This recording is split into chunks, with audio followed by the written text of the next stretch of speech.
திருச்சிற்றம்பலம்.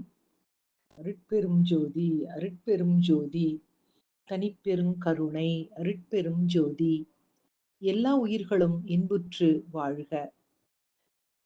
ஒரு ஆசிரமமானது பலவித பிரச்சனைகளால் அலைக்கழிக்கப்பட்ட மிகவும் பலவீனமான மனதோடு ஒருவர் வரும்பொழுது அவருக்கு வேண்டிய அமைதியை அளிக்கிறது.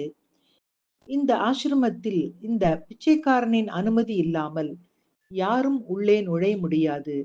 அது மட்டுமல்ல, யாருக்கேனும் ஒரு பெரிய ஆசீர்வாதம் கொடுக்க வேண்டும் என்று இந்த பிச்சைக்காரன் நினைத்தால் மட்டுமே அவர்கள் உள்ளே நுழைய முடியும்.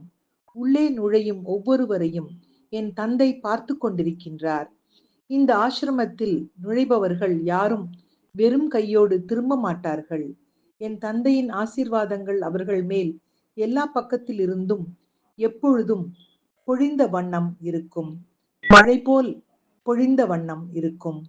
அவர்கள் அதை உணர்ந்தாலும் சரி, உணராவிட்டாலும் சரி, இது சத்தியம் என்று பகவான் யோகி ராம் சுரத்குமார் சொன்னதை அன்னை மா தேவி அவர்கள் சத்சங்கத்தின் போது எடுத்துரைத்தார் என்ற இந்த அருமையான பதிவினை இன்றைய சிந்தனையாக்கி நாமும் பகவானது ஆசிரமம் சென்று ஆசீர்வாதங்களை பெறுவோம் என்பதனையும் முன்வைத்து இனிய காலை வணக்கம் சொல்வது உங்கள் அழகம்மை சுவாமிநாதன்.